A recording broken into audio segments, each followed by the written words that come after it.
अस्सलाम वालेकुम नाजरीन। प्रोग्राम इंतसाब तलीम में मैं हूं आपका मेज़बान एजाज़ मुगल। नाजरीन, प्रोग्राम इंतसाब तलीम में पाकिस्तान में मौजूद हम ऐसे स्कूल्स का विज़िट करते हैं जहां पे बच्चों को क्वालिटी एजुकेशन प्रोवाइड की जाती है। तो इसी सिलसिले में हम गुजरांवाला में मौजूद हाउसिंग सोसाइटी जेमोनोलिया में लीड स्कूल सिस्टम में इस वक्त मौजूद हैं, जहाँ पे टीचर बच्चों को एक नहायत ही अहसन तरीके से और क्वालिटी एजुकेशन प्रोवाइड करते हैं। और यहाँ पे जितने भी स्टूडेंट्स पढ़ते हैं उनके पेरेंट्स भी इस स्कूल की एजुकेशन के लिहाज से बिल्कुल मुतमिन है। तो आइए अब बात करते हैं स्कूल के डायरेक्टर से और उनसे मुख्तलिफ किस्म के क्वेश्चन करते हैं और उनसे पूछते हैं कि उन्होंने अपने इदारे की बेहतरी के लिए मज़ीद कौन कौन से इक़दाम किए हुए।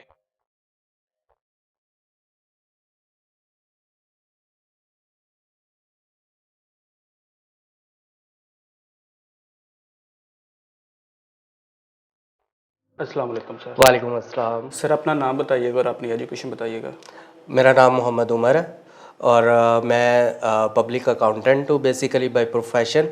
और एजुकेशन से मेरा ताल्लुक़ जो है वो ऑलमोस्ट पिछले कोई 15 साल से है। डिफरेंट स्टेजेस के ऊपर, डिफरेंट लेवल्स के ऊपर जो है वो कॉलेज लेवल पे भी जो है मैं डिफरेंट सब्जेक्ट्स जो है वो करवाता रहा हूँ। और अब आके मैंने जो है ये स्टेप लिया है स्कूल का from last almost this is our second year.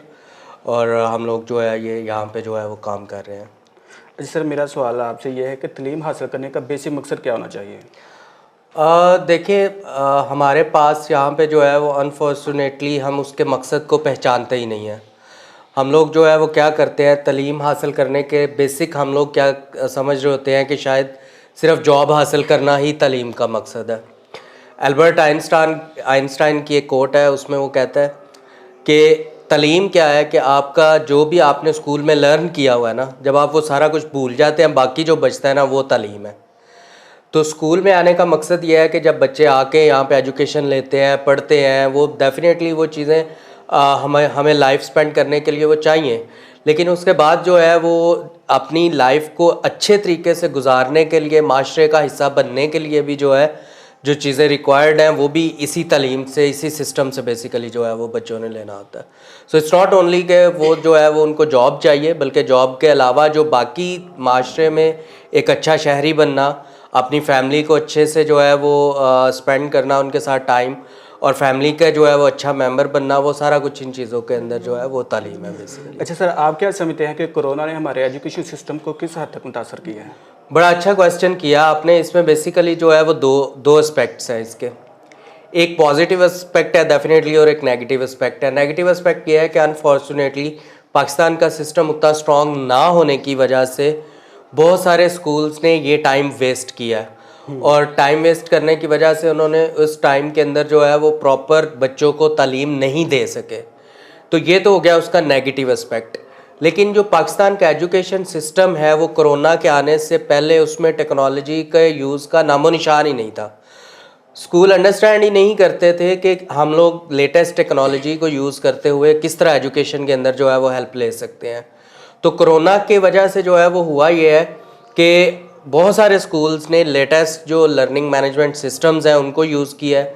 उन सिस्टम्स को यूज़ करते हुए जो है वो चीज़ों को प्रॉपर जो है वो उनको नेक्स्ट लेवल पे लेके गए हैं। और हमारे एजुकेशन सिस्टम में पीछे होने की एक मेन रीज़न भी ये है कि हमारे एजुकेशन के अंदर टेक्नोलॉजी का यूज़ नहीं है। वही बोसीदा हमारे जो है वो सिलेबस है जिनको हम पढ़ा रहे हैं, जिनको हम लोग जो है वो नहीं बोसीदा सिलेबसेस को लेके उसी बोसीदा सिस्टम के ऊपर लेके जो है वो चल रहे हैं। तो कोरोना का जो पॉजिटिव इम्पैक्ट मैं समझता हूँ तालीम के ऊपर हुआ है वो ये है कि उसमें लोग जो है वो एजुकेशन के साथ साथ टेक्नोलॉजी को भी जो है वो उन्होंने समझना शुरू किया। आप देखें पिछले 2 साल के अंदर जो है वो टेक्नोलॉजी में कितना ज़्यादा जो है वो एजुकेशन के अंदर जो है स्कूल्स ने उसको इस्तेमाल करना शुरू किया। तो जो नेगेटिव इम्पैक्ट था वो तो मेरे ख्याल से with the passage of time 6 months में, 9 मंथ्स में वो रिकवर हो जाएगा, बच्चे अपनी रूटीन पे आ जाएंगे। लेकिन जो पॉजिटिव इम्पैक्ट छोड़ के गया कोरोना वो ये है कि उससे हमारी एजुकेशन जो है वो इम्प्रूव हो जाएगी। अच्छा सर, इसी के साथ एक सवाल मेरा ये है कि ये जैसा कि अभी ये शार्ट सिलेबस चल रहा है, जी जी, तो ये शार्ट सिलेबस क्या बच्चों के हवाले से मौसर है या नहीं? देखिए उसके अंदर ये है कि एक तो ये है कि हम लोग मजबूरी में उसको जो है वो कर रहे थे। दूसरी चीज़ ये है कि जब हम उसको स्पेसिफिकली किसी एक लर्निंग ऑब्जेक्टिव के ऊपर बेस करते हुए चीज़ों को जो है वो पढ़ाते हैं, या उसके ऊपर जो है वो बेस करते हुए चीज़ों को बच्चों को जो है वो लेके चलते हैं, तो उसमें वो वैसा ही आपको जो है वो रिज़ल्ट देता है जैसा कि फुल सिलेबस जो है वो देता है।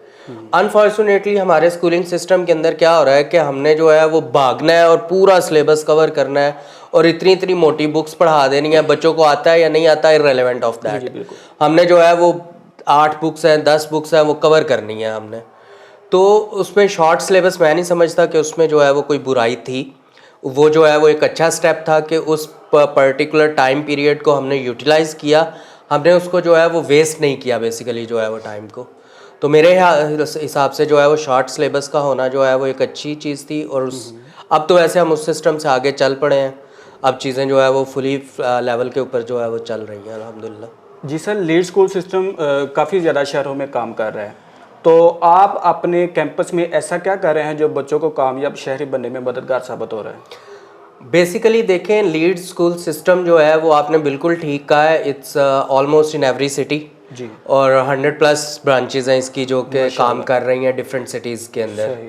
और इसमें जो है वो अच्छी बात यह है कि हमें यूनिवर्सिटी लेवल तक की सपोर्ट जो है वो लीड्स स्कूल में जो है वो इसमें अवेलेबल है। सही। ये आपको पता है कि लीड्स यूनिवर्सिटी का जो है वो प्रोजेक्ट है, उसके बाद लीड कॉलेजेस हैं, फिर स्कूल्स हैं।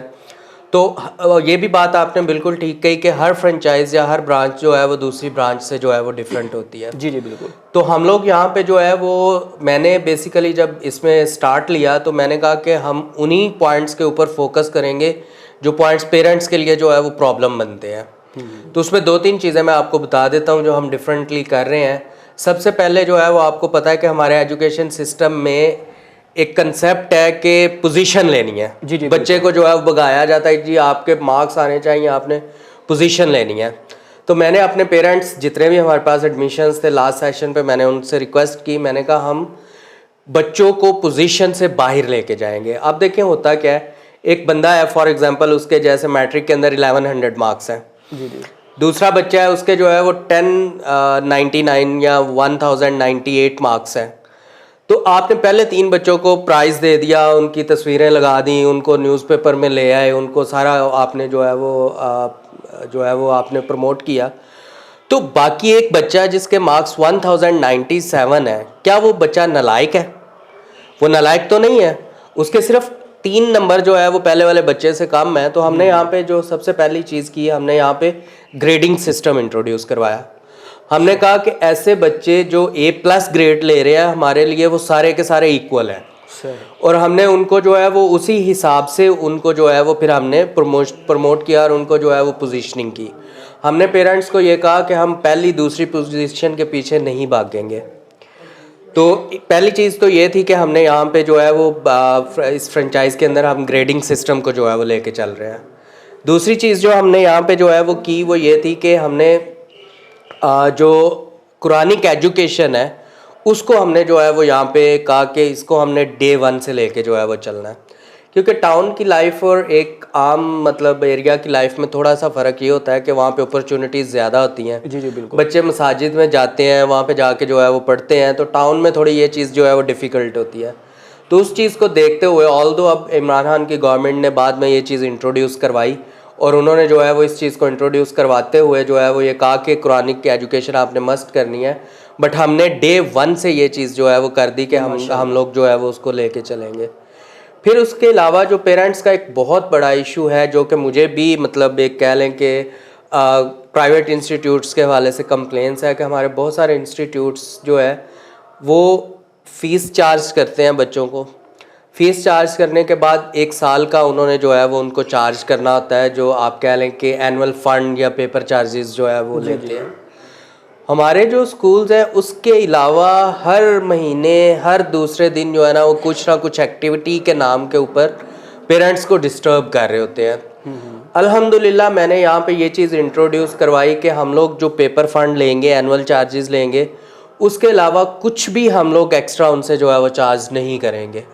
और हम लोग उसी जो फंड्स हैं उन्हीं के अंदर जो है वो बच्चे के पूरी एक्टिविटीज़ भी करवाएंगे, प्रॉपर उसको जो भी एजुकेशन के लिए हेल्प आउट चाहिए वो भी प्रोवाइड करेंगे। बिल्कुल एक नई चीज़ आप स्टूडेंट्स के लिए मुहैया कर रहे हैं। बिल्कुल, उसको जो है वो हमने वो करके, तो ये चीज़ें, तो ये कुछ ऐसी चीज़ें थी जिसकी वजह से मैं कह सकता हूँ कि हम लोग दूसरी ब्रांचेस से, दूसरी फ्रेंचाइजीज से हट के जो है वो काम कर रहे हैं बेसिकली। अच्छा सर, ये बताइएगा कि एक टीचर तो तकरीबन हर दूसरे बंदे को देखे तो वो टीचिंग शोबे से मुंसलिक है, मगर आपके ख्याल में एक टीचर में कौन सी ऐसी खूबियाँ होनी चाहिए?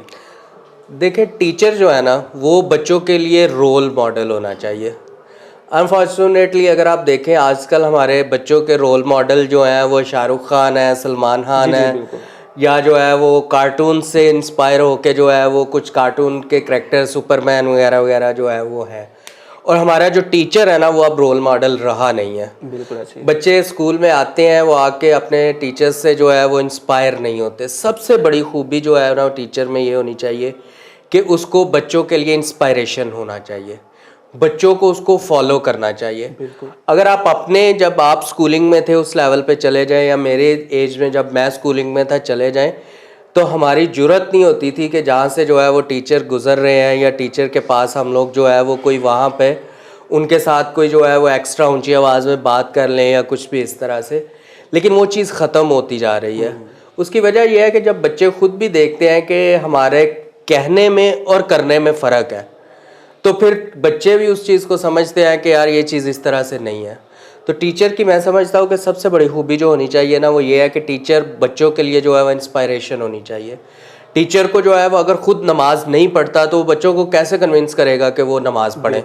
अगर टीचर खुद से जो है वो अच्छे तरीके से बात नहीं करता और बच्चों से जो है वो तू मैं करके बात कर रहा है, तो वो कैसे ये एक्सपेक्ट कर सकता है कि बच्चे भी जो है वो उससे अच्छे तरीके से या आपस में बच्चे जो है वो अच्छे तरीके से जो है वो बात करें। जी सर, ये भी बताइएगा कि आप अपने स्कूल में जब किसी नए टीचर को हायर करते हैं तो ऐसी क्या क्वालिटीज़ उसमें देखते हैं, या ऐसी क्या टेक्निक्स आप चाहते हैं कि जो टीचर हमारे पास आए हम उसको हायर करें तो उसमें ये वाली क्वालिटीज़ होनी चाहिए? बड़ा अच्छा क्वेश्चन आपने किया है, क्योंकि जब मैं इंस्टीट्यूट स्टार्ट कर रहा था तो उस वक्त ये कंसेप्ट मैं क्योंकि कुछ अर्सा फ़ॉरेन रहा हूँ तो वहाँ पे ये कंसेप्ट मैंने देखा था, तो मैंने फ़र्स्ट टाइम यहाँ पे ये कंसेप्ट जो है वो इंट्रोड्यूस करवाया। अब उसके अंदर जो है वो हमने क्या किया कि हमने अपने टीचर्स को बुला के उनका प्रॉपर रिटन टेस्ट लिया। सही। यूजुअली क्या होता है कि जब कोई भी टीचर हम हायर कर रहे होते हैं तो उसका इंटरव्यू लिया और उसको जो है वो क्लास में डेमो के लिए भेज दिया, क्लास में लाइव उससे डेमो लिया। ये चीज़ें चाहिए, लेकिन क्या होता है कि हमें कंसेप्चुअली भी देखना चाहिए कि टीचर कितना स्ट्रांग है। जी बिल्कुल। और वो क्या किस लेवल पे जाके बच्चे को जो है वो गाइड कर सकता है। तो फर्स्ट टाइम हमने हिस्ट्री में ये किया कि हमने यहाँ पे जो है वो उसको रिटन टेस्ट लिया पहले टीचर का।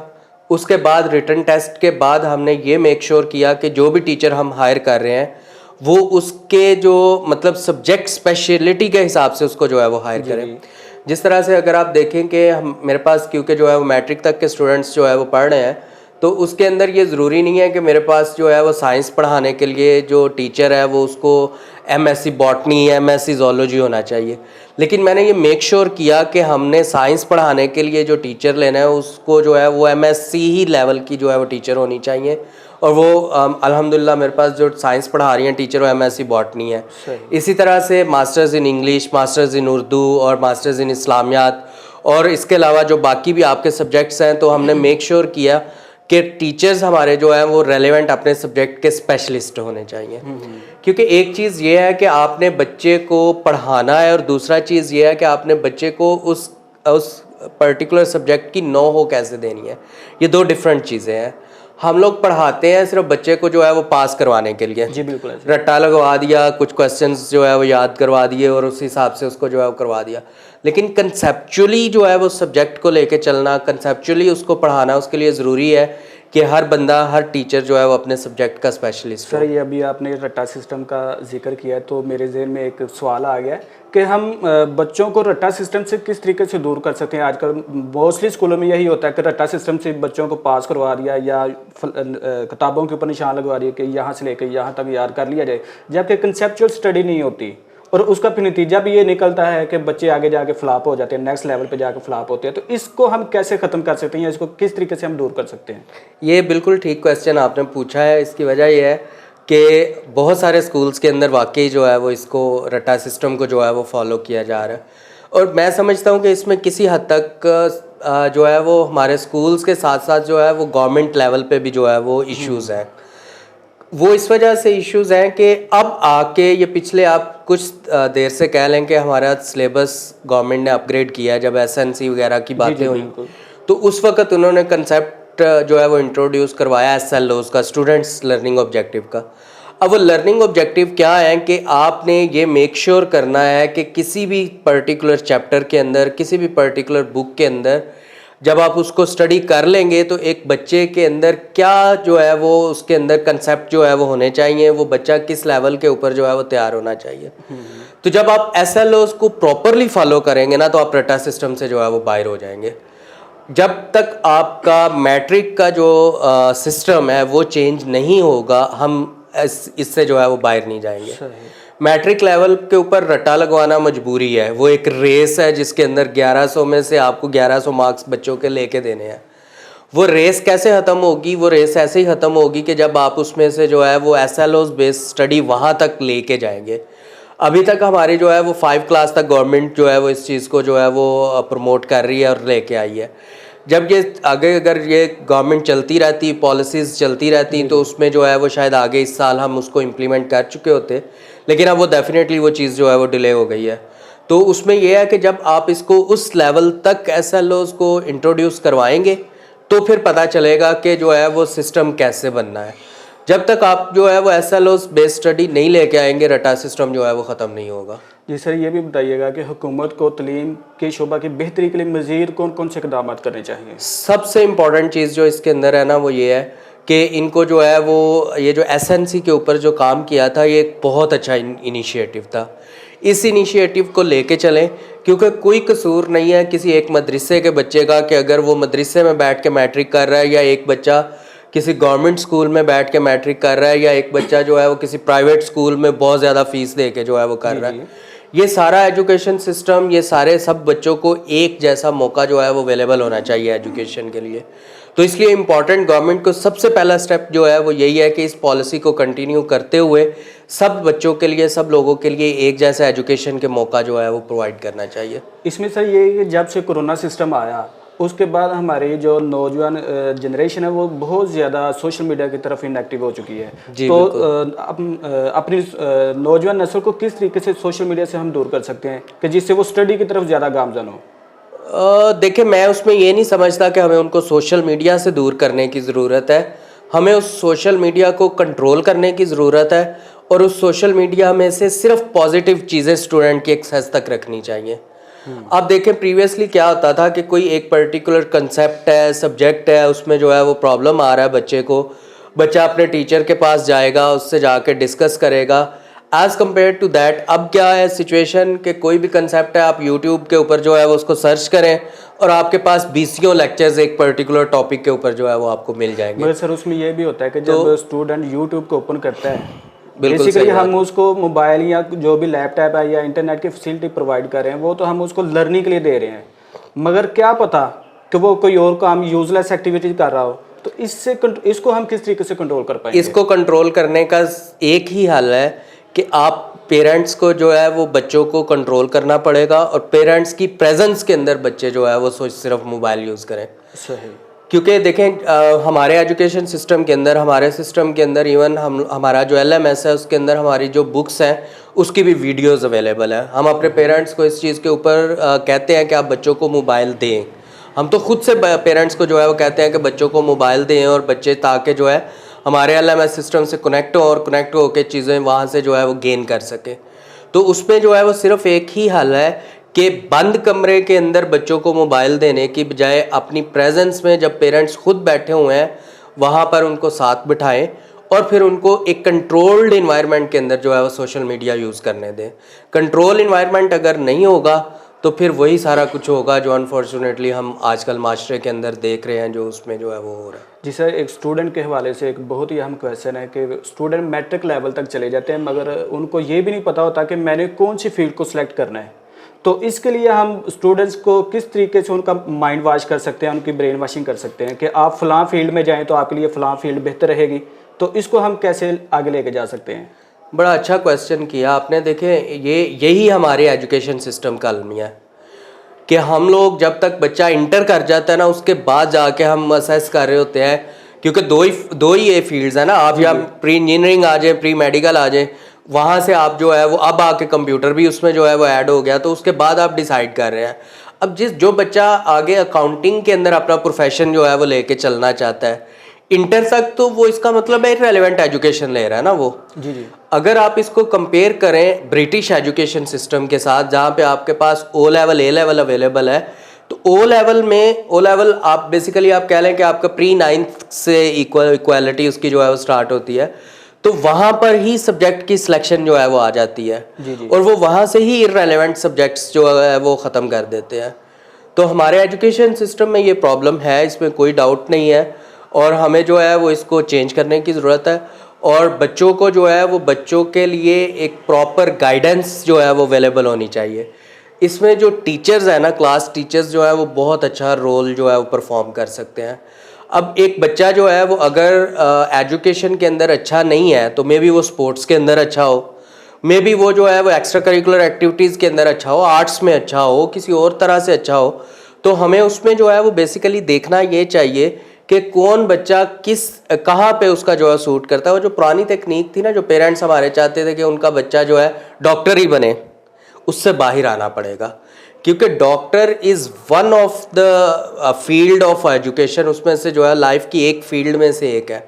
उसके अलावा इतनी सारी फील्ड्स हैं, अकाउंटिंग है, उसके अलावा जो है वो आपके, अब तो देखें ना, आप कुछ नहीं करें तो फ्रीलांसिंग करना स्टार्ट कर दें। It's a huge field basically, जिसका कोरोना आने से पहले 2-3 साल पहले तक जो है वो कोई कंसेप्ट ही नहीं था। बिल्कुल ऐसे ही है। तो अब जो है वो आप देखिए कितने सारे आपके हमारी जो यंग जनरेशन है वो उससे जो है वो अच्छा खासा जो है वो अर्निंग जो है वो कर रहे हैं। तो इसमें जो है वो मैं ये समझता हूँ कि रादर दैन कि आप इंटर के बाद ये बच्चों से पूछें कि हाँ बेटा आपने क्या करना है, आपको ये चीज़ जो है वो जब 7 क्लासेस कंप्लीट हो गई और प्री 9th आपने सिलेक्शन करनी है, वहीं पे बच्चे की जो है सिलेक्शन होनी चाहिए।